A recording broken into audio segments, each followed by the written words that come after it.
Selamat datang di To Be Short Horror, di mana kisah-kisah pendek menyimpan mimpi buruk panjang. Nyalakan lampu atau biarkan gelap menemanimu, karena di sini yang singkat bisa bikin merinding lama.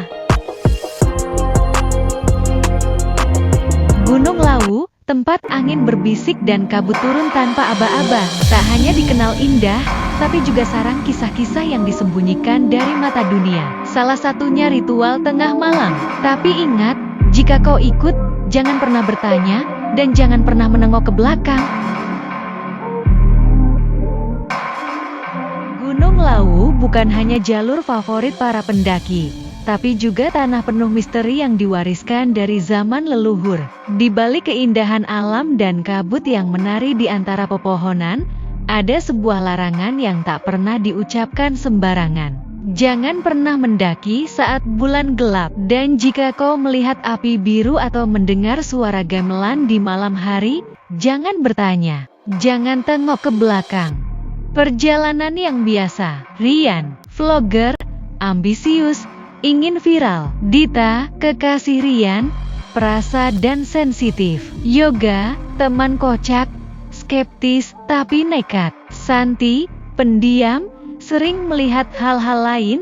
Mereka merencanakan konten misteri Gunung Lawu karena sedang tren.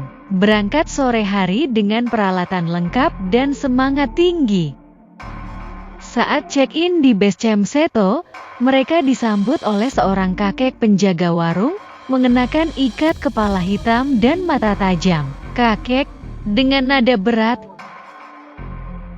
"Nak, malam nanti jangan ke atas, gunung ini bukan sembarang tanah. Apalagi kalau kau dengar suara gamelan, jangan tanya, jangan tengok ke belakang, apapun yang terjadi."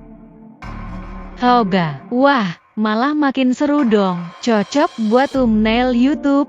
Santi berbisik ke Dita, "Aku nggak enak hati, aku ngerasa kayak ada yang ngelihatin kita dari atas."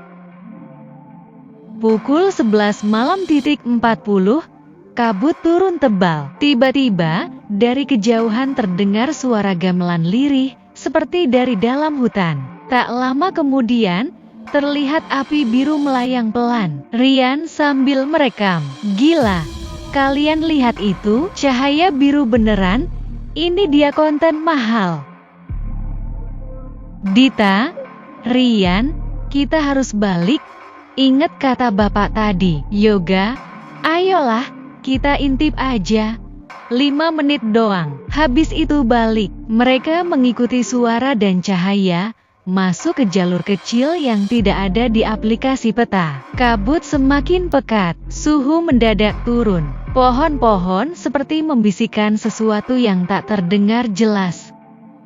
Mereka sampai di tanah lapang tersembunyi, diterangi oleh lingkaran api biru. Di sekeliling api berdiri 12 orang berselubung putih. Semua menunduk, tangan terikat, mata tertutup kain hitam. Tapi mereka semua bergerak serempak, seperti diatur oleh sesuatu yang tak kasat mata. Di tengah lingkaran, seorang wanita berpakaian hitam menari perlahan. Wajahnya tertutup topeng kayu, tubuhnya seolah melayang. Suara gamelan tiba-tiba berhenti. Wanita itu berhenti menari dan menoleh ke arah mereka, padahal matanya tertutup topeng. Tiba-tiba terdengar suara berat dari belakang mereka, "Kalian tidak seharusnya melihat ini." Panik, mereka kabur berlari ke arah jalur semula. Tapi semuanya berubah. Jalur yang mereka lewati kini buntu. Pohon-pohon berdiri lebih rapat. Kabut makin tebal. Dita mulai menangis. Rian panik. Santi terus membaca doa. Yoga tercecer di belakang. Santi berteriak, "Jangan tengok ke belakang. Ingat larangannya." Tapi Yoga menoleh. Dan yang dia lihat bukan lagi hutan, melainkan barisan orang berselubung putih yang kini berjalan ke arahnya, tanpa kaki, melayang. Suara gamelan kembali terdengar, tapi kali ini bercampur dengan tawa lirih dan tangisan anak kecil.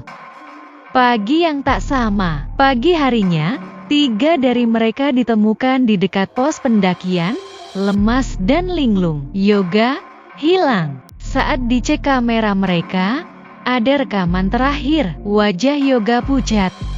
Mata menatap kosong, di belakangnya, tangan-tangan kurus merayap dari balik kabut. Video berakhir dengan suara bisikan, "Sudah ku bilang, jangan tanya, jangan tengok ke belakang."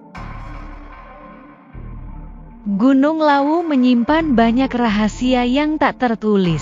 Jika suatu malam kau mendengar gamelan, jangan pernah mencoba mencari sumbernya, karena di atas sana bukan manusia yang menari.